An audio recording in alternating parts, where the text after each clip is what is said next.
Hallelujah. Good afternoon, everybody.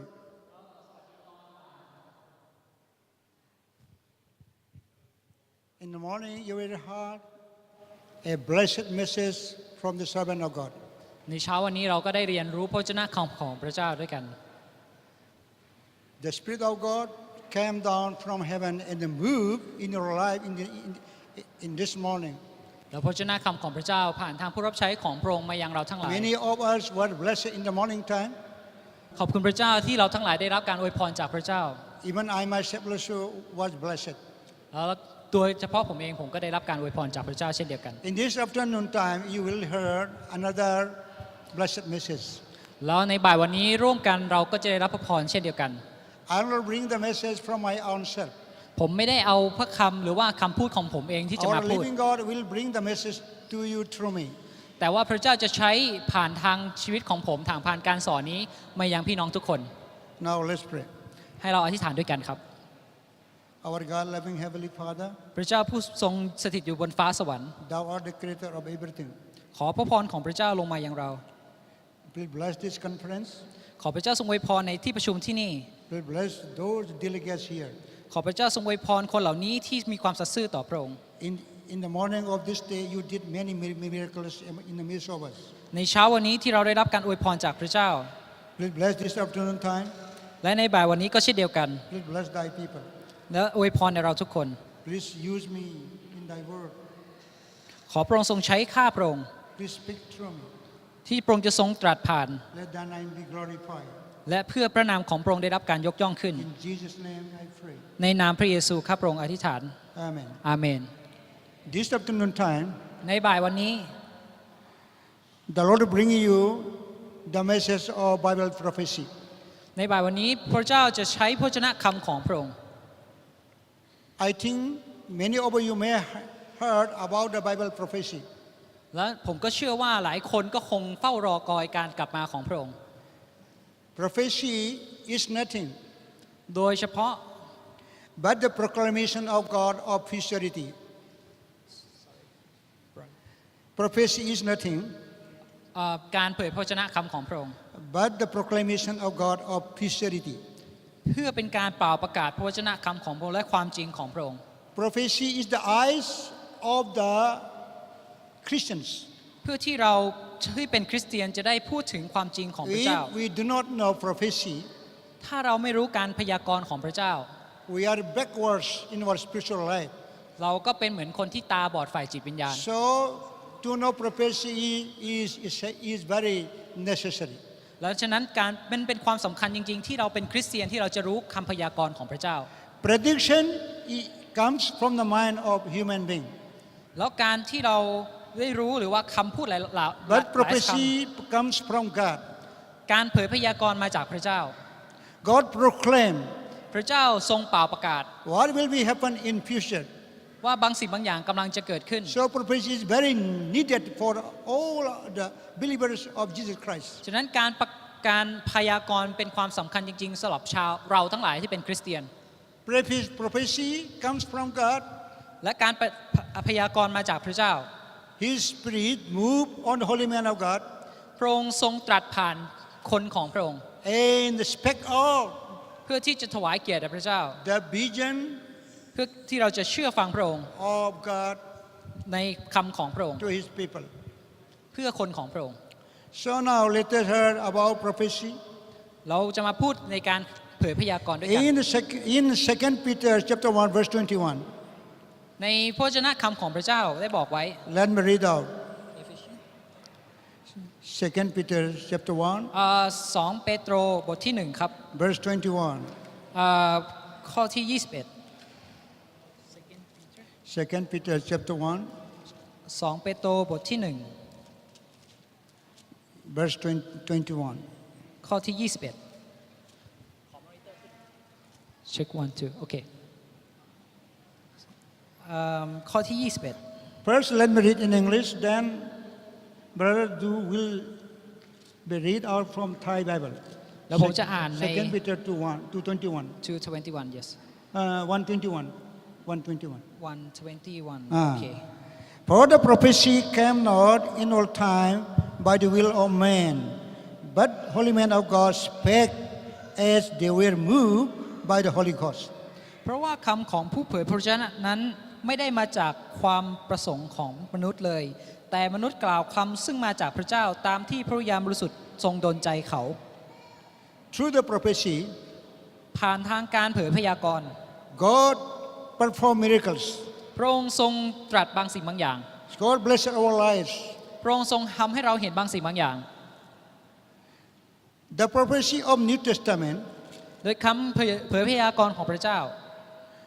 comes from the Lord Jesus Christ มาจากองค์พระเยซูคริสต์ของเรา because in Malachi 3:6 says, ในมาระคีบทที่2ข้อที่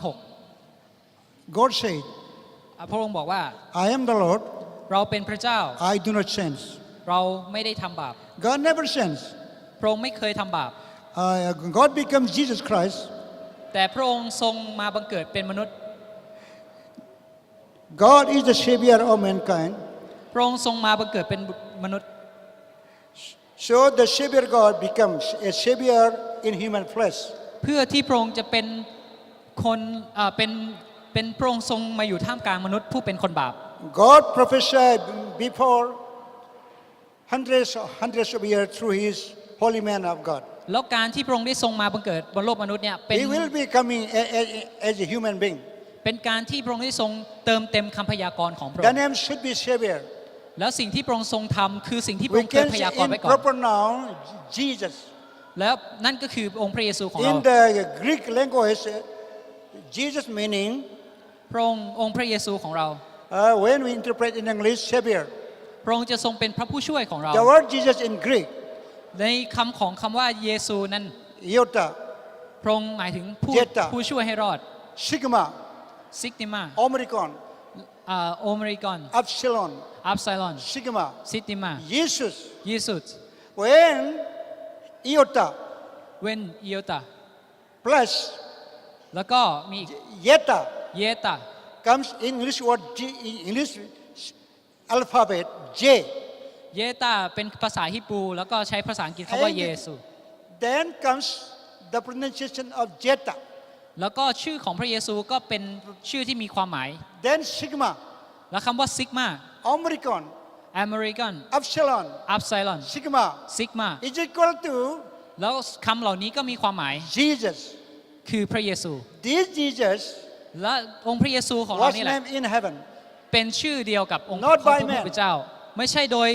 โดยตั้งโดยมนุษย์ Meaning Savior. แต่ว่าเป็นมาจากพระเจ้า Save ช่วยเหลือ from sin, ช่วยเหลือเราจากบาป from judgment, จากการพิพากษา from punishment. จากการลงโทษ That is why Jesus was called โดยการที่พระวจนะคำของพระเจ้า the นั่นเอง Savior. จะเป็นผู้ช่วยเรา This Jesus และ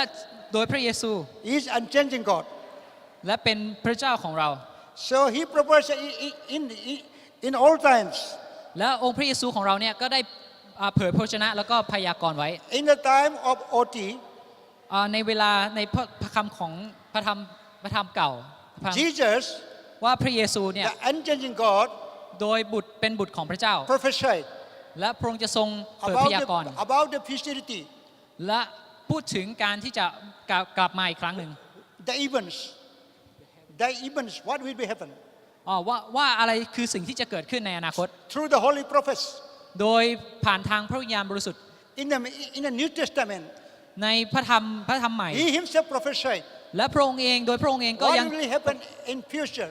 และพระองค์เองก็ได้พูดถึงอนาคตที่จะถึง If we believe Him, ถ้าเราทั้งหลายเชื่อในพระองค์ if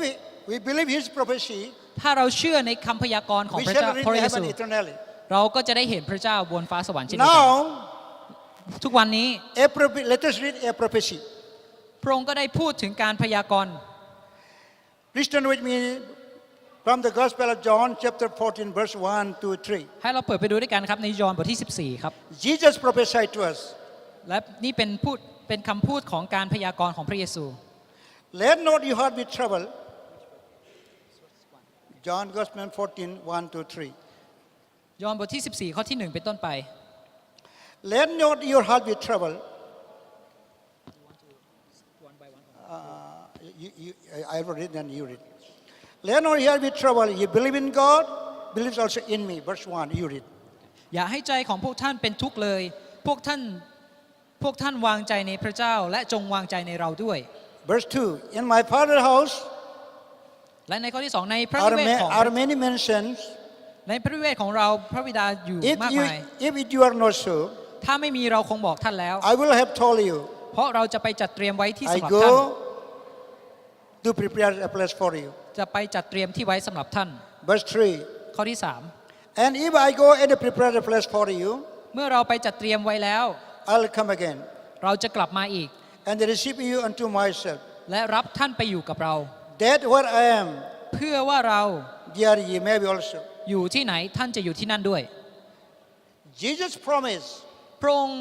นี่เป็นพระสัญญาของพระเยซูที่ให้กับเรา and prophesied to us และพระองค์ทรงพยากรณ์ในคำเดียวกันในเวลา while เดี he ยวกัน was on earth. ในสิ่งที่พระองค์ทรงบอกคือสิ่งที่พระองค์จะทำ He พระองค์ told us, บอกเราว่า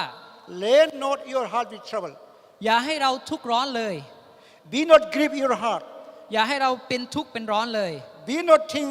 of any otherwise sense. อย่าให้เราทุกข์ร้อนในสิ่งต่างๆ เหล่านั้นเลย You believe in God ถ้าเราเชื่อในพระเจ้า and believe also in me. และวางใจในพระเยซู Jesus never say, พระองค์ไม่เคย only believe in God. พระองค์ไม่เคยบอกตัวเองแต่ว่าให้เราบอก He says, จงเชื่อในพระเจ้าเท่านั้น he says, พระองค์บอกว่า believe also in me. พระองค์บอกว่าให้เชื่อวางใจในพระองค์ Why เอง Jesus says, ทำไมพระองค์จึงบอกอย่างนั้น believe in him also. พระองค์บอกว่าให้เราเชื่อในพระเจ้าและเชื่อในพระเยซูด้วย That means นั่นหมายความว่า we never see God. เราไม่เคยเห็นพระเจ้าใช่ไห Man มครับ never see God. มนุษย์ไม่มีมนุษย์คนไหนที่เคยเห็นพระเจ้าเลย So when we in Genesis chapter 1 verse 1, ถ้าเราเปิดไปดูในปฐมกาลบทที่ 1 ข้อที่ in the beginning God 1เลยบอกว่าในปฐมกาลพระเจ้าทรงสร้าง created the heaven and the earth. สร้างฟ้าสวรรค์และแผ่นดินโลก The word beginning, ในคำพูดก็เริ่มต้นขึ้น the word beginning, ในปฐมกาลในจุดเริ่มต้น within the beginning, เราได้รู้ว่าอะไร there ที่เกิ is ด the ขึ้น word firstly. ในข้อในการเริ่มต้นทรงสร้างของพระเจ้า The word firstly was covered by beginning. ในปฐมกาล And this is abstract. และนี่เป็นผลกระทบ Beginning is abstract. แล้วการเริ่มต้นเป็นสิ่งที่มันไม่มีอะไรเกิดขึ้นในการเริ่มต้น Beginning is invisible. การเริ่มต้นคือจากสิ่งที่ยังไม่มีอะไรเกิดขึ้นทำให้เกิดขึ้น The Bible says, ในพระวจนะคำของพระเจ้าบอก in ว่า in the beginning, ในปฐมกาล what was before the beginning? ไม่มีอะไรเลยเป็นความว่างเปล่าในปฐมกาล What was the before the beginning? ไม่มีอะไรเลยในปฐมกาลว่าง Before เป the ล่า beginning, there's nothing else. ในก่อนที่พระองค์จะทรงสร้างไม่มีอะไรเลย Before beginning, there was nothing else. ในก่อนที่ทรงสร้างไม่มีอะไรเกิดขึ้นเลย The beginning, ในปฐมกาลเริ่ม who ต้น was the beginning? อะไรคือจุดเริ่มต้น He was invisible. พระองค์ทรงอยู่แล้ว It was invisible. พระองค์ทรงมีตัวตนอยู่แล้ว Beginning was ปฐมกาลคื the อ true and the living God. นั่นคือความเป็นจริงของพระเจ้า He was the only beginning, พระองค์ทรงเป็นพระเจ้าผู้ทรงมีอยู่ก่อนเริ่มต้น but he was invisible. และพระองค์ทรงเป็นอยู่อย่างนั้นตลอด The ไป Bible says in John Gospel 4:24, พระองค์พระวจนะคำของพระองค์ในสุภาษิตบทที่ 4 ข้อที่ God is a spirit. God is a spirit. 24 พระองค์ทรงเป็นพระเจ้า They that worship him worship in spirit and truth. ผู้ที่นมัสการพระเจ้าจำเป็นที่จะต้องนมัสการพระเจ้าด้วยจิตวิญญาณและความจริง God is mighty spirit. พระองค์ทรงเป็นจิตวิญญาณ He is so-called Holy Spirit. พระองค์ทรงมีจิตวิญญาณ God is unchanging God. พระองค์ทรงเป็นพระเจ้าผู้ทรงไม่เปลี่ยนแปลงและพระองค์ทรงอยู่นิรันดร์ But God is invisible. พระองค์ทรงเป็นพระเจ้าที่เราไม่สามารถมองเห็นด้วยตาเปล่าของเรา He wants to make visible to mankind. และพระองค์ทรงเป็นพระเจ้าเช่นเดียวกันกับปฐมกาลเริ่มต้น คือเรา He มองไม่ wants เห็นพระองค์ to dwell among the human beings. พระองค์ทรงอยู่ด้วยกับเราแต่ว่าเรามองไม่เห็นพระองค์ So he prophesied many hundreds of years พ back. ระองค์พระผู้เป็นเจ้าของเราได้ตัดคำพยากรณ์มาหลายร้อยหลายพันปีก่อนหน้านี้ He will be born as a man. ว่าพระองค์จะมาบังเกิดอยู่ท่ามกลางมนุษย์ What kind of man? Man without sin. และเป็นพระเจ้าที่มาบังเกิดเป็น He มนุษ will ย์ be ที่มี born ความ as บา a ป man without sin. พระองค์บอกว่าถึงแม้ว่าจะเป็นมนุษย์แต่ว่าพระองค์ไม่มีบาป He will be born as a holy man. พระองค์จะมาบังเกิดเป็นเหมือนมนุษย์ But ที่ the บ man, ริสุทธิ์ but the man should be savior of mankind. และพระองค์จะมาทรงช่วยมนุษย์ให้พ้นจากบาป The Bible says God is an unchanging God. พระองค์ทรงเป็นพระเจ้าที่เป็นเหมือนเดิม The Savior God became โดยพระเจ้าที่ยิ่งใหญ่นั้นจะลงมา a Savior man. เพื่อที่จะมาช่วยมนุษย์ His name is Jesus Christ. และโดยนามของพระองค์คือเยซูนี่เอง The meaning Jesus is Savior. และความหมายของคำว่าเยซูคือคำว่าผู้ช่วยให้รอด Save mankind from sin. ช่วยเราให้รอดจากบาป Save mankind from judgment of God. ช่วยเราให้รอดจากการล Save งโทษของ mankind พระเจ้า from the punishment of God. จากการถูกลงโทษโดยความ So บาปของ Jesus เรา Christ is an unchanging God. และพระองค์ทรงเป็นพระเจ้า This God is for you and me. และโดยพระเจ้านี่เองที่มาเกิดนี้เพื่อเราทั้งหลาย He loves you and me very much. ความรักของพระเจ้าอยู่ในเราทั้งหลาย So He took away your sins and my sins on His holy body. และพระองค์ทรงนำเอาความบาปของเราออกจากชีวิตของเรา He, in sin, ในความบาป there is judgment. มีการลงโทษ Number two, in sin, และเมื่อเรามีบาป there is punishment. ก็ต้องถูกลงโทษเช่นเดียวกัน To live in the lake of fire. In sin, ในความบาป there is judgment. มีความลงโทษ Number two, ข้อที่สอง in sin, ในความบาป there is punishment. มีการลงโทษและมีการถูกลงโทษ That punishment is to go into the lake of fire. และโดยการลงโทษนี้ถูกยกแล้วโดยพระเจ้า โด The ยพระเยซู Bible says ในพระวจนะคำของพระเจ้า all men are sinners. มนุษย์ทุกคนมีบาป No man can go in heaven with sin. ไม่มีใครเลยที่จะสามารถที่จะไปฟ้าสวรรค์ได้ Because of sin, เพราะว่าความบาปนั่นเอง man is going to judge เราทุกคนที่เป็นมนุษย์จะต้องถูกลงโทษ by God Himself. แต่พระเจ้า Every sinner will go to hell. ถึงแม้ว่าถ้าเป็นคนบาปที่เดียวก็คือนร So ก God loves mankind. เราทุกคนไม่มีความหวังเลย Invisible God became visible God. การที่พระองค์ไม่สามารถมองเห็นด้วยตาเปล่า แต่พระองค์ The visible God was none but Jesus Christ. โดยพระเยซูเองทำให้เราได้เห็นว่าพระเจ้ามีอยู่จริง So the Holy Jesus และพระองค์เองเป็นพระเจ้าที่บริ in สุ the ทธิ์ form of man, ในร่างกายของมนุษย์ในรูปร่างของมนุษย์ He took away all our sins, พระองค์ทรงเอาความบาปทั้งสิ้นของเราไป including punishment, ไม่มีความลงโทษอีกต่อไป including judgment, ไม่มีการถูกลงโทษอีกต่อไป punishment, ไม่มีการถูกกล่าวโทษอีกต่อไป put in His holy body, โดยร่างกายเดิมแต่ว่าเรามีจิตวิญญาณใหม่ became a sinful body. จากร่างกายที่มีความบาป He took away all sins, including judgment, punishment from your body, ถูกนำเอาความบาปในชีวิตของเราออกไปแล้วโดยพระเยซู from your life, จากพระองค์เองสู่เรา and the crucified on the cross, และถูกตรึงบนไม้กางเขน and sanctified by His blood, และสิ่งต่างๆเหล่านั้นก็ถูกนำออก and ไป buried. แล้วทุกคนที่เชื่อ Your sins, my sin, พระองค์บอกว่าความบาปของเจ้า your เรา judgment นำออกไปแล้ว and my judgment, การถูกลงโทษของทุกท่านก็เป็น your punishment and my punishment, และทุกสิ่งทุกอย่างที่พระเยซูรับคือทุกสิ่ง with ทุกอย่างที่เรา Jesus' มี body, ทุกสิ่งทุกอย่างในร่าง and กายของพระเยซู crucified and buried. ถูกตรึงไว้แล้วบนไม้กางเขน If Jesus, ถ้าพระเยซู the unchanging God, พระเจ้าผู้ทรงเป็นอมตะ in human flesh, ในรูปร่างของมนุษย์ took away your sins, my sins, นำเอาความบาปจากเราทุกอย่างไปหมดแล้ว including judgment, ในพระวจนะคำของพระเจ้า including punishment, โดยที่เราจะต้องถูกลงโทษเนี่ย then we are free มีอิสระอยู่ from the bondage of sin. ทุกคนมีอิสระจากการถูกลงโทษ We become holy people of God. โดยพระเยซูเราเป็นคน If ที่ we มี are อิสระ holy แล้ว ถ้าพระองค์ทรงนำเรา If we are holy, ถ้าเราบริสุทธิ์แล้ว we can go to heaven, เรา holy place. จะต้องไปที่เดียวก็คือสวรรค์ถ้าเรา Then บริสุทธิ์ we can speak to God. เราไม่จำเป็นที่จะต้องไปน Then รกอีกต่อ God ไป will answer to us. พระองค์ทรงรับเราเป็น Then we'll find God. แล้วเราจะพบกับพระเจ้า A sinner will never see God. คนบาปไม่สามารถมองเห็นพระเจ้าได้ A sinner will never find God. คนบาปคนที่มีบาปไม่สามารถพบกับพระเจ้าได้ Only those who are free from sin, เฉพาะคนที่มีความอิสระหรือว่าเป็นอิสระจากบาปเท่านั้นที่จะเห็นพระเจ้า they ได้ will become holy people of God. จำเป็นที่จะต้องถูกเปลี่ยนแปลงให้เป็นคนที่บริสุทธิ์ They only can find God. เท่านั้นที่จะเห็นพระเจ้าได้ They only can go holy heaven. เท่านั้นที่จะไปสวรรค์ได้ They only can speak to God. เท่านั้นที่จะพูดกับพระเจ้าได้ They only pray to God. พวกเขาเท่านั้นที่จะอธิษฐานกับพ Then ระเจ้าได้ your prayers, my prayer, will be heard by God. และเมื่อเราอธิษฐานจะได้รับการตอบจากพระเจ้า God will answer. และพระองค์จะทรงตอบคำอธิษฐานของเรา And Jesus rose again from the dead. และพระองค์จะนำเราจากความตายสู่ชี As วิต you know, there are three, we find in the Bible,เราเจอในพระวจนะคำของพระเจ้า about the three bodies. ในสามร่าง This body ในร่างกายของเรา is called terrestrial body, earthly body. ร่างกายของเราที่เป็นเนื้อหนังที่มีความรู้สึกเหล่านี้ The real person is in you. แต่ตัวตนที่แท้จริงอยู่ The ข้าง real ใน person is in your body. ความเป็นตัวตนของเราอยู่ข้างในเราไม่ใช่ร่างกายนี้ Your spirit นั่นคือจิตวิญญาณของเรา is the real person. นั่นคือตัวตนที่แท้จริงของเรา When your spirit leave your body, และเมื่อไหร่ก็ตามที่ร่างกายจิตวิญญาณของเราออกจากร่างกายที่เป็นเนื้อหนัง then your body become dead. ร่างกายของเราก็เน่าเปื่อยไปใช่ไหมครับ But the spirit which come out from the body, และจิตตัวตนของเราจริง ๆ ที่อยู่ภายในออกจากร่างกายของเราไป he or she is a real person.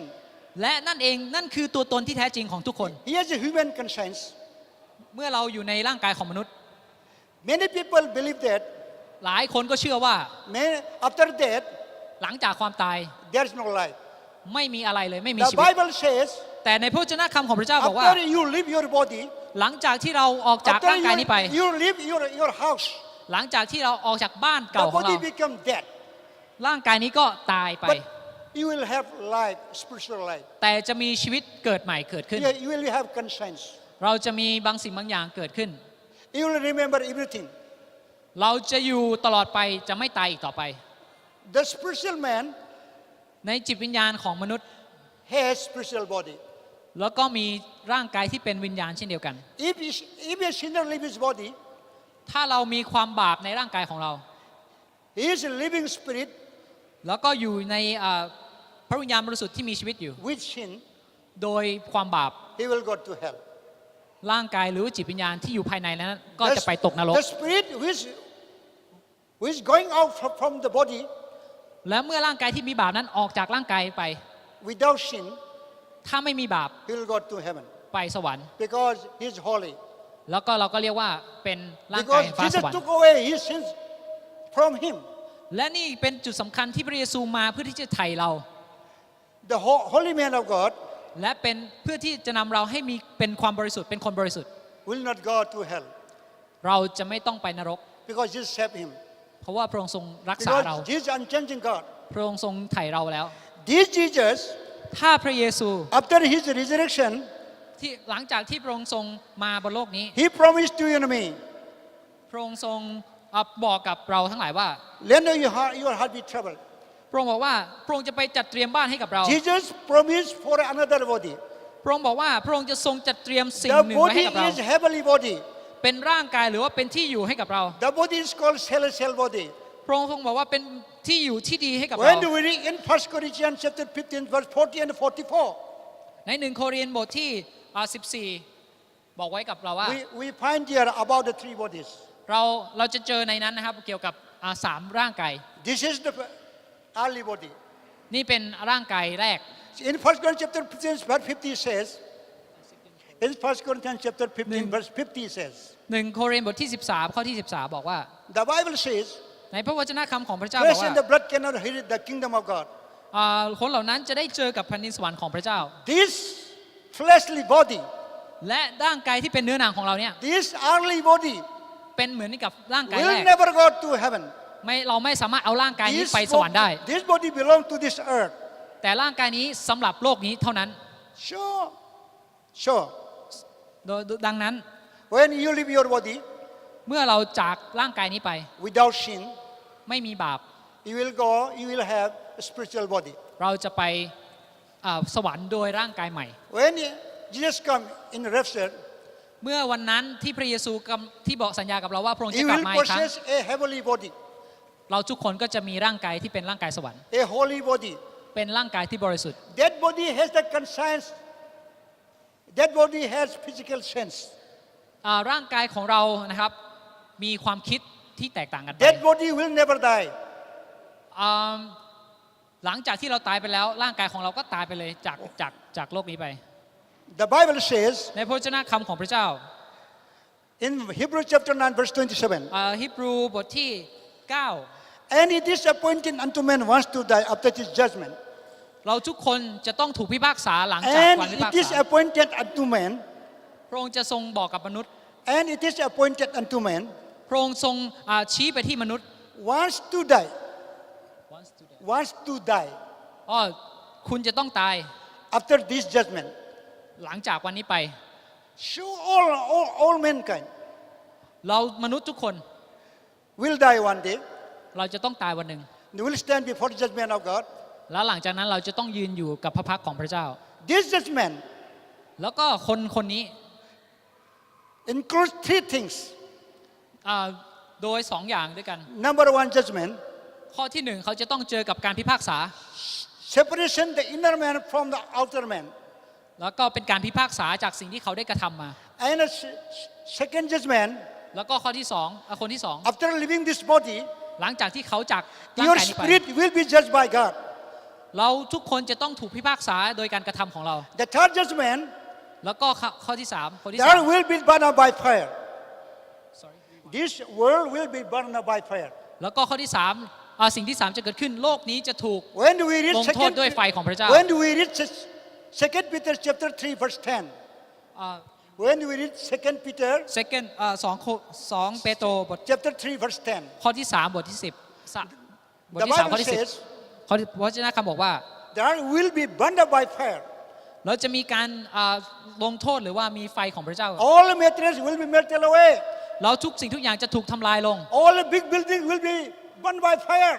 แล้วทุกสิ่งทุกอย่างจะถูกเผาไหม้ไป All the money in the bank, in crores, will be burned up by fire. ไม่ว่าจะเป็นเงินทองหรือว่าสิ่งที่เรามีอยู่ที่มีค่า Gold ก็จะถูกเผาไป and silver will be burned by fire. ไม่ว่าจะเป็นไฟต้นไม้หรือว่าอะไรก็ตามที่มีอ All ยู่ the บนโลกนี้ sinners will be burned by fire. ทุกสิ่งทุกอย่างจะถูกเผาผลาญหมด All the ocean will be burned by fire. และความบาปทุกสิ่งทุกอย่างจะถูกเผา The whole world will be burned by fire. และทั้งโลกก็จะถูกพิพากษา Nothing will be remain. และบางสิ่งจะเกิดขึ้นใหม่ But God promised. แต่พระเจ้าสัญญาว่า Those who believe in Jesus Christ, ใครก็ตามที่เชื่อในเรา accept Him as Lord and Savior, โดยที่ให้พระเยซูเป็นผู้ช่วยให้รอด they will have another land. เขาจะมีบ้านใหม่ After finishing this world, หลังจากที่เราจากโล after กนี้ไป finishing this second heaven, เราจะมีฟ้าสวรรค์ใหม่ in the third heaven, ในฟ้าสวรรค์ใหม่ the Lord our God, Jesus is ready พระองค์จะทรงเป็นพระเจ้าของเราและพระองค์ for ทรงอ you ยู่รอเราอ and ยู่ me, a beautiful and nice holy land. พระองค์จะทรงนำเราไปยังแผ่นดินบริสุทธิ์ That is called new heaven and a new earth. และที่นั่นจะมีสวรรค์และที่นั่นจะมี In คุณ that ด้วย new earth, และเมื่อเรา He will live. He From- will live พระองค์จะทรงจากนำเรา everlasting to everlasting ชูฟ้าสวรรค์ใหม่ in heavenly body. และด้วยร่างกายใหม่ So I said to you, ผมขอบอกกับพี่น้อง there ใน are เช้าวัน three นี้ bodies. มี3ร่างกาย Number one, ข้อที่ earthly body. 1ร่างกายเนื้อหนังของเรา Number two, ข้อที่ spiritual body. 2จิตวิญญาณของเรา Number three, ข้อที่ heavenly body. 3แล้วก็ You ร่าง can กาย read, บริ you สุท can ธิ์ in your home, 1 Corinthians chapter 15, First Corinthians บทที่ข้อที่13บทที่ verse 40 and 44. 13ข้อที่ Jesus promised 14พระองค์ทรงสัญญาว่าพระเยซูสัญญาว่า about our home. เกี่ยวกับบ้านของเรา Jesus promised to you and me, พระองค์ทรงบอกว่าพระองค์จากโลกนี้ไป many people of the world มนุษย์หลายคนในโลกนี้ believe God. เชื่อ Hindu people believe God. พระองค์ในฮินดูศาสนาฮินดูก็เชื่อเหมือนกัน Muslim believe God. มุสลิมนะฮะมุสลิมก็เชื่อในพระเจ้าเหมือนกัน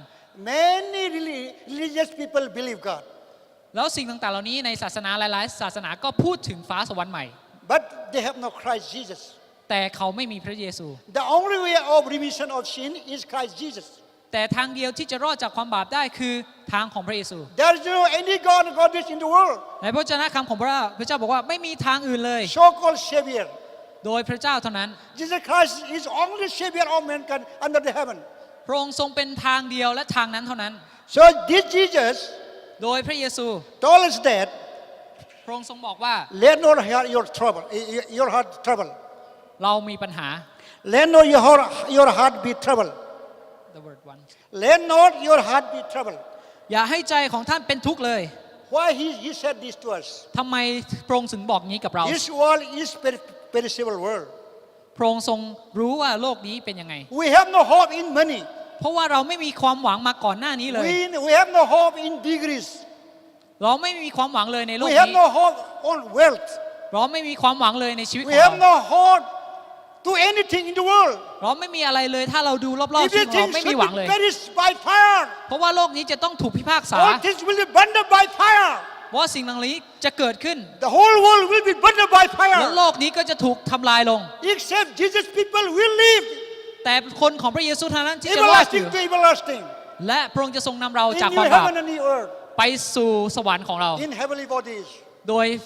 ร่างกายที่เป็นร่างกายบริสุทธิ์ with physical conscience. โดยที่เราจะมีความ When we live in heaven, โดยที่เราจะมี When we live สิทธิ์มี in ส่วนใน new สวรรค์ heaven ในฟ้าสวรรค์ when we live on in new earth, เราจะไปอยู่บนโลกใหม่ we shall not live as a dream. เราจะไม่อยู่เหมือนกับฝันไป We shall live เราจะต้องอยู่ with conscience โดยความเข้าใจ like this world. เหมือนกับโลกนี้มีความเข้าใจเดียวกัน When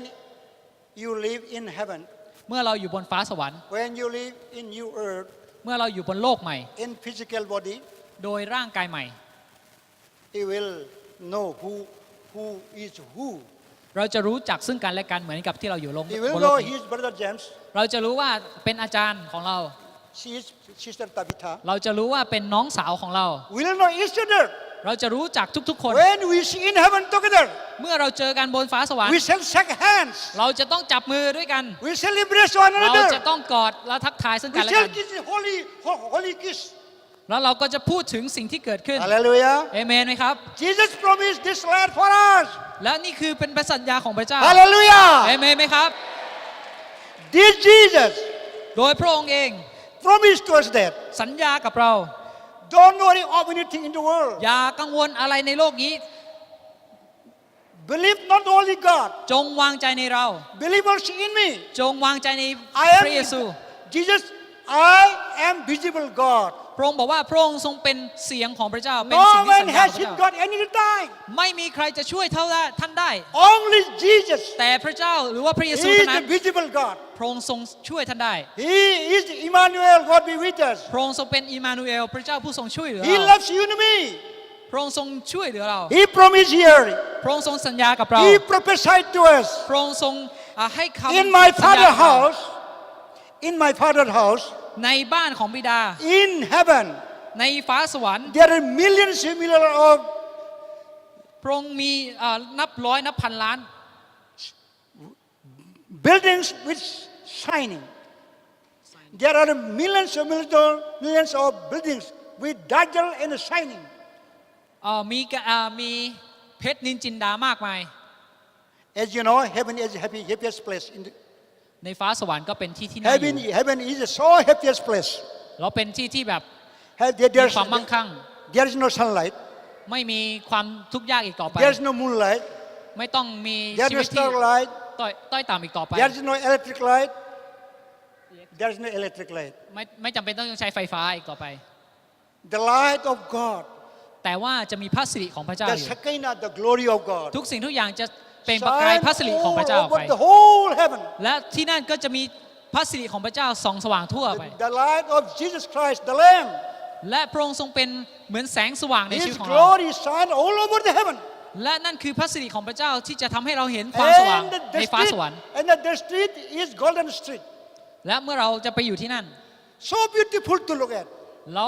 จะเห็นทุกอย่างสวยงามไปหมดเลย In 1969, in 1969, ในพระวจนะคำของพระเจ้า the Lord Jesus came to me. แล้วในโลกนี้ He took me in heaven. พระองค์จะไม่เอาไปจาก I was standing at the gate of heaven. เมื่อเรายืนอยู่หน้าประตูสวรรค์ I saw the heaven. เราเห็นสวรรค์ So beautiful. เป็นเมืองที่สวยงามมาก Many white colored dazzle shining buildings were in millions. ไม่ว่าจะเป็นหนทางประตูบ้านหรือว่ากำแพงทุกสิ่งทุกอย่างมีมูลค่าและสวยงาม That building is not for others. แล้วทุกสิ่งทุกอย่างก็จะเตรียมไว้ให้กับคนของพระเจ้า That building is yours and me. และทุกๆคนที่อยู่ที่นี่เช่นเดียวกัน Hallelujah. เอเมนไหมครับ And I Amen. told to Jesus, my Lord, และทุกสิ่งทุกอย่างพระองค์ทรงทำให้กับเรา my Lord, I don't like to go down again on earth. โดยถ้าเป็นผมครับถ้าผมไปแล้วผมก็ไม่อยากลง Because มาแล้ว this world is very dirty. เพราะโลกนี้ก็เป็นเมืองที่ไม่น่าอยู่เหมือน I กับ don't สวรร like ค์ to get back again on earth. ผมไม่อยากจะกลับมาบนโลกนี้ I ต่อ want ไป to live with you in heaven. ผมอยากจะอยู่ที่นั่นตลอดชีวิตของผม But Jesus denied.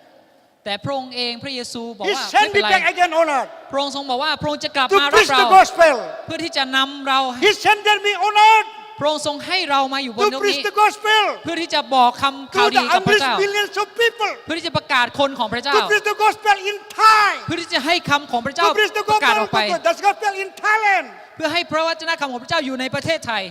God said, Jesus sent me back again from heaven. พระองค์ทรงนำอาจารย์มาที่นี่อีกครั้งหนึ่ง It is a history. และนี่คือสิ่งที่พระเจ้านำ The Bible is a history. พระองค์ทรงให้การฟื้นฟูเกิดขึ้น It is God's word. และพระวจนะคำของเกิด It is infallible word. และให้คำที่เป็นคำสำคัญกับเรา The word of God is authentic word of God. และนั่นคือพระวจนะคำของพระเจ้า Powerful word of God. และพระวจนะคำของพระเจ้า Let us believe ฉะนั้นเราทุกคน Jesus' word. ให้เราเชื่อในพระวจนะคำของพระเจ้า Always men are fail. ให้เราที่จะใช้ความเชื่อของเราเท่านั้ God น never fail. พระองค์ไม่มีวันผิดพลาด This unchanging God, Jesus, และนี่คือสิ่งที่ให้เรา promised เห็นว่า to พระ you สัญญา and กับเรา me พระวจนะคำของพระองค์ได้สัญญา in กับเรา heaven. ในยอห์นบทที่ 14 ใน There ฟ้า are สวรร many ค์ men, many rooms. มีห้องมากมายพอเพียงให้กับเรา He's ready our rooms in heaven for you and me. พระองค์บอกว่ามีที่พอให้กับเราทุกคน When we leave this world, เมื่อเราออกจากโลกนี้ไป we'll go in that place. เราจะไปที่ห้องของเราบ้านของเรา Jesus promised พระองค์ทรงสัญญากับเรา He will send back His Spirit again พระองค์จะบอกพระองค์จะทรงให้พระวิญญาณบริสุทธิ์ของพระองค์มาอีกครั้งหนึ่ง to be with you and me. เพื่อที่จะอยู่ในเรา Jesus prophesied, พระองค์ทรงเผยคำพยากรณ์ I will send the Comforter from the Father. เราจะให้ผู้หนึ่งคือผู้ช่วยเหลือ If you read John Gospel 14 verse 26, 15, 26, ในยอห์นบทที่ you'll find about the Comforter. 14 และสิ่งในพระสัญญาของพระเย Do ซู you know ที่ได้ the ให้กับ meaning เรา of Comforter? Do you know the meaning of Comforter? เรารู้จักของคำว่าการยืนยันไหม He will help you. เขาจะช่วยเรา The Comforter is nothing, the Holy Spirit. ไม่มีใครที่จะช่วยเหลือเราได้นอกจากพระวิญญาณบ The ริสุทธิ์ Holy Spirit is nothing but God Himself. พระวิญญาณบริสุทธิ์ก็เป็นส่วนหนึ่งของพระ The เจ้า Holy Spirit is nothing but Jesus Christ Himself.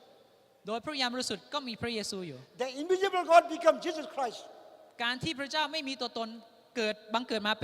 ป็นมนุษย์ก็คือพระเยซู His Spirit sent down on earth และพระวิญญาณบริสุทธิ์ของพระเจ้าก็ลงมาบนโลกมนุษย์นี้ and become man. เพื่อที่จะมาเป็นมนุษย์ He came in the flesh, มาเป็นมนุษย์เหมือนเราท่าน in human flesh, ในเหมือนกับที่เป็นเรา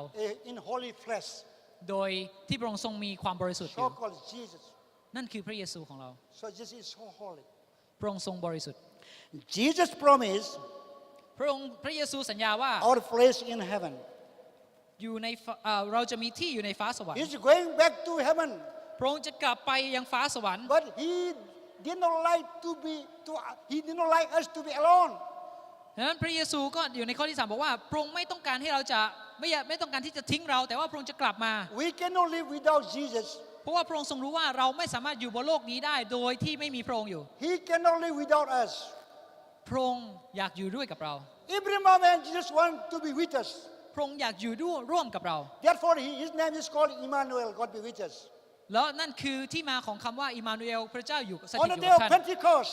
และในวันเพนเทคอส after ascension, Jesus in heaven, หลังจากที่พระเยซูกลับไปบนฟ้าสวรรค์แล้ว He sent His own Spirit, พระองค์ทรงส่งพระวิญญาณบริสุทธิ์ของพระอง so ค์ called Holy Spirit, นั่นคือพระวิญญาณบริสุทธิ์ and He wanted to dwell in your body. เพื่อที่จะมีส่วนร่วมอยู่กับเรา He wanted to be with you with your spirit. พระองค์ต้องการที่จะมีส่วนร่วมกับเรา If you believe Jesus Christ is God and Savior in the Lord, ถ้าเราเชื่อและวางใจในพระเจ้า เรามีพระวิ if ญญาณ you บริสุทธิ์ของพ confess ระอง your ค์ sin, ถ้าเราสารภาพบาป if you repent your sins, ถ้าเราสารภาพบาป and accept His God and Savior Lord, และเรายอมรับเอาพระบุตรของพระเจ้า if Jesus forgive your sins, แล้วพระเจ้าจะชำระบาปของเรา your body become holy. และวันนั้นพระองค์จะทรงทำให้เราบริ Now สุทธิ์ you become holy people of God. และวันนั้นเกิดขึ้นเราจะบริสุทธิ์ Jesus want to live with you. พระเจ้าพระเยซูต้องการอยู่ So ร่วม He กับเรา sent down His Holy Spirit on the day of Pentecost. และในวันเพนเทคอสนั่นเอง His Holy Spirit is in your holy body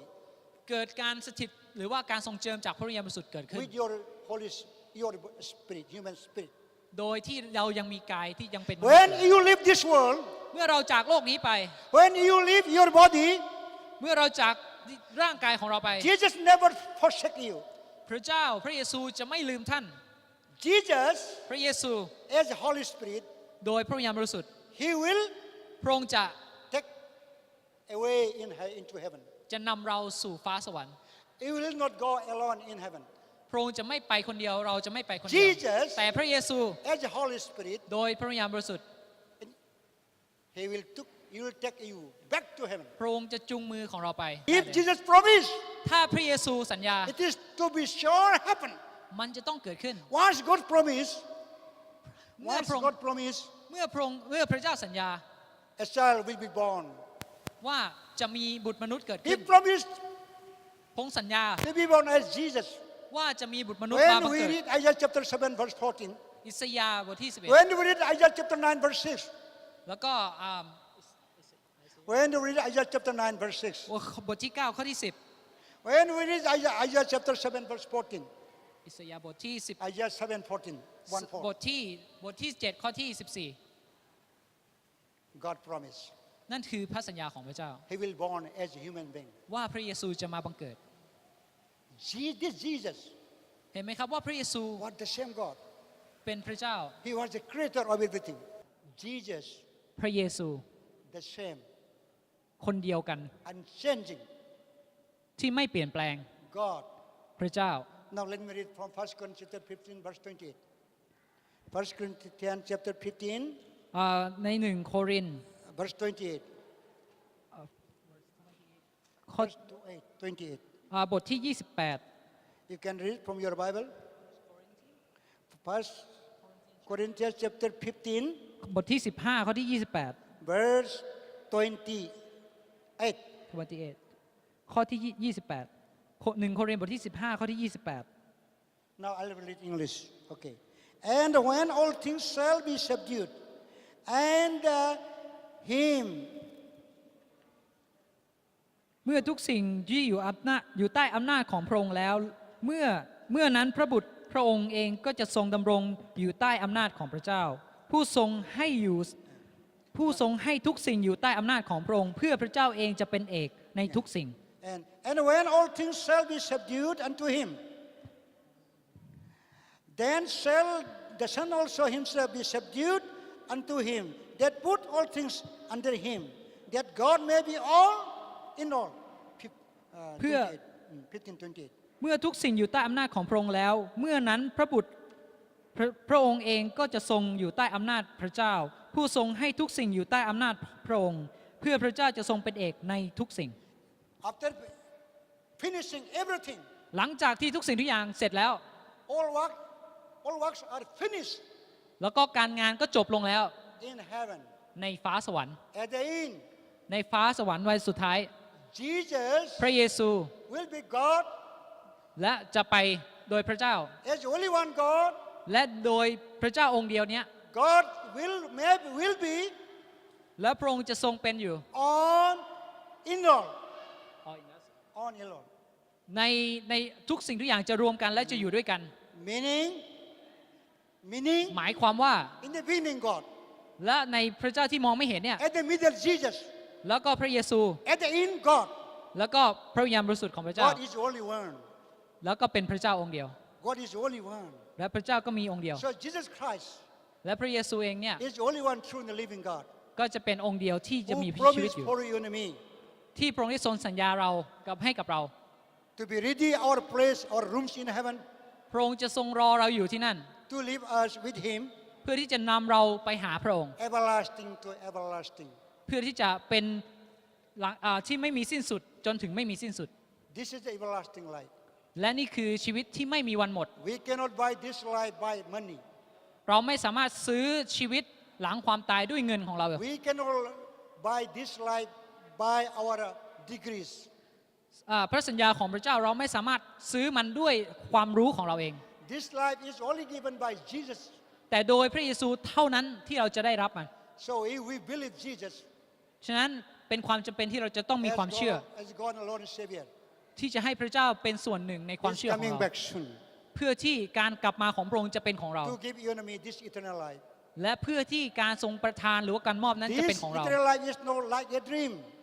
และความเชื่อนี้จะไม่เป็นความฝันอีกต่อไป Eternal life is will live with conscience. ที่ความเชื่อหรือว่าการที่พระองค์สัญญานี้จะไม่ใช่แค่ในหัวสมองของเราอีกต่อไป If the life of this world,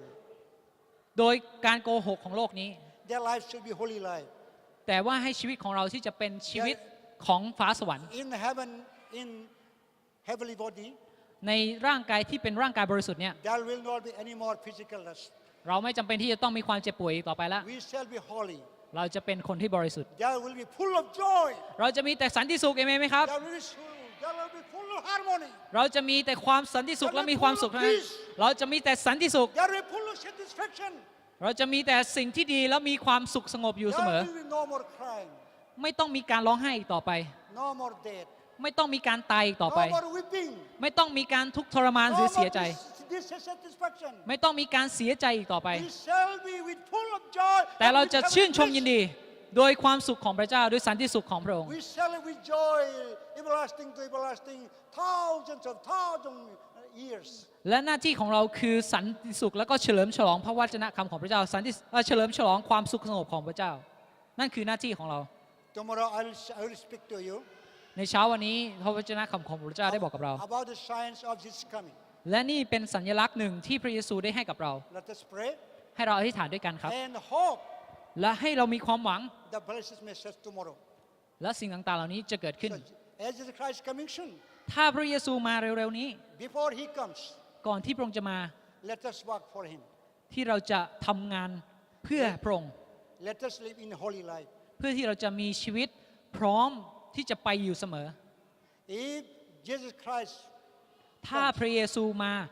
if He finds your body and my body ถ้าพระองค์ทรงเห็นว่าชีวิตเรายังอยู่ในความบาป as อ a ยู่ defiled body, เรายังเป็นชีวิตที่ยังไม่สมควรที่จะไป Jesus will never satisfy. พระองค์ก็จะละทิ้งเรา Jesus wants to spend us in holy life. แต่พระองค์ไม่ต้องการที่จะทำอย่างนั้น แต่พระองค์ต้องการให้เราที่จะมีชีวิตที่บริสุทธิ์ To minister and to do His work. เพื่อที่จะทำงานของพระองค์และเพื่อที่จะพร้อมเพรียงพร้อม His coming rewards with you and me. พระองค์ที่พระองค์มาไม่ใช่เพื่อพระองค์เอง แต่พระองค์ทรงมาเพื่อเรา When we read 1 Corinthians chapter 3 verse 13, 14, 15, ใน1 โครินธ์บทที่ 3 ข้อที่ 15 16 there is another judgment. แล้วก็จะมีการพิพากษา That is called believer judgment. แล้วจะมีการพิพากษาสำหรับคนที่ไม่เชื่อ In that judgment, we shall not go into hell. คนเหล่านั้นจะไม่ไปสวรรค์ That judgment is for reward. คนเหล่านั้นจะต้องถูกพิ When พากษา Jesus comes, แล้วเมื่อเวลาประตูปิด if your works is good, your works is in goodness 50 good works. ฉะนั้นให้เราที่จะตั้งใจทำสิ่งดีที่ดี Your work has evil 40 numbers. 40 evils, 50 good. ในข้อที่ 15 16 พูดถึงการที่เราทำดีแล้วก็เราจะถูกพิพากษาแล้วตัดสินตามการกระทำของ From เรา your good works, number 50, เพื่อที่เราจะมีงานที่ดีในข้อที่ minus 15 ติดลบ your evil work 40. แล้วก็จะมีข้อที่ What is the balance? What is the balance? 14 แล้วก็คือสิ่งที่ดีกับสิ่งที่ไม่ดีเราไม่สามารถเอามาชั่งกันได้ Number 10. และในข้อที่ When Jesus comes, 10 เมื่อพระเยซูมา you will get the reward of number 10. เมื่อพระองค์มาในข้อที่ When Jesus comes, 10 เมื่อพระเยซูมา your works are evils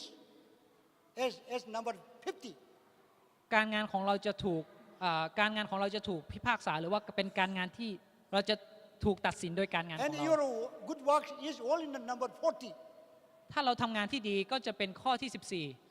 Minus from evil works 50 by good works 40. ถ้าเราทำงานที่ดีก็อยู่ในข้อที่ What are these? 14 แล้วเราทุกคนทำดีแล้วหรือยัง You have to pay the dues. เราทุกคนพร้อมหรือยังที่จะไปหา Number พระเจ้า 10. และในข้อที่ Until unless your sins are worse, 10 จนกระทั่งความบาปของเราได้รับการชำระ you will be thrown into a burning fire. ถ้าเรายังไม่กลับใจใหม่ ชีวิตของเราจะถูกทิ้งลงในบึง The ไฟน fire รก will be burned up ที่นั่น until you become holiness. ไฟไฟนั้นจะเผาผลาญเราและจะไม่มีวันมอดดับ That is called believer judgment. และนั่นเป็นการตัดสินของพระเจ้า When Jesus comes, เมื่อพระเยซูมา if he finds us ถ้าพระองค์มาหาเรา with good works แล้วเห็นเราทำในสิ่งที่ in ดี holy life, มีชีวิตที่บริสุทธิ์ he will say to you and me, และพระองค์จะบอก come, กับเราว่า my faithful people. มาเถอะลูกของเราไปด้วยกัน Let us spend your life in holy, happiest Hai rau. God, heavenly kingdom. ให้เราไปด้วยกันบนฟ้าสวรรค์แล้วไปใช้สันติสุขและบำเหน็จที่เราได้สะสมมา This นี้ is very บนนั้น important for you and me. และนรกไม่ใช่ที่ของเราอีกต่อไป While we are on earth, พระองค์ทรงเรียกเรา before coming our Lord Jesus Christ, และรอคอยในวันนั้นที่พระองค์จะมา let us pray to the Lord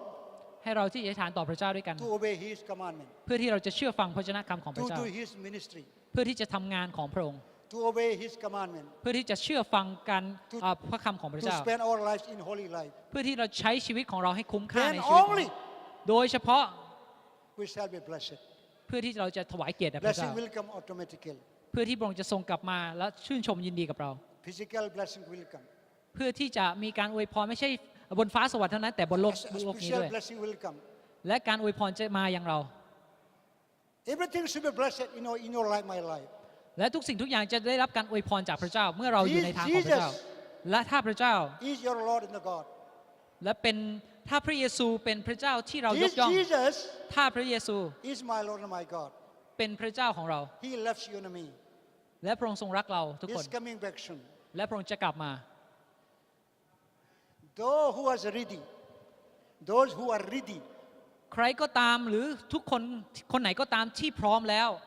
to welcome Jesus coming. ที่จะต้อนรับเอาพระเยซู How many are ready? มีใครบ้างที่พร้อมแล้วครับที่จะให้พระเยซูมา How many of us are ready for welcoming Jesus Christ? เราพร้อมแล้วหรือยังที่จะให้พระเยซูลงมา Whether He may come tonight or tomorrow. ถ้าวันนี้หรือคืนนี้วันพรุ่งนี้ถ้าพระเยซูมาเราพร้อมแล้ว If ห He รือยัง comes tonight, แล้วถ้ามาคืนนี้ล่ะ are you ready to welcome Jesus? เราพร้อมหรือยังที่จะต้อนรับพระเยซู Hallelujah. เอเมนไหมครับฮาเลลูยา Those who are ready, raise up your hands. ใครที่พร้อมแล้วยกมือขึ้นหน่อยครับ Those who are ready to welcome Jesus. ถ้าใครที่คิดว่าพร้อมแล้วก็ยกขึ้นหน่อย Raise up your hands. ชูมือขึ้นสูงๆครับ Hallelujah. เอเมนไหมครับ God bless you. ขอพระเจ้าอวยพร Put ทุก down ค your น hands. เอามือลงได้ครับผม Now let us Lord, hallelujah, ให้เราที่จะถวายเกียรติแด่พระเจ้า to please our Lord Jesus Christ. เพื่อที่เราจะให้ทุกสิ่งทุกอย่างที่เรา Because ทำถวายเกียรติแด่พระเจ้า He's our Lord and Savior and the God. และพระเจ้าจะเป็นพระเจ้าผู้ทรงช่วยเหลือ Let เรา us honor Him. ให้เราถวายเกียรติแด่พระเจ้าสูงสุด Hallelujah เอเมนไหมครับ Hallelujah. ฮาเลลูยา Hallelujah. ฮาเลลูยา God bless you. ขอพระเจ้าอวยพรครับผม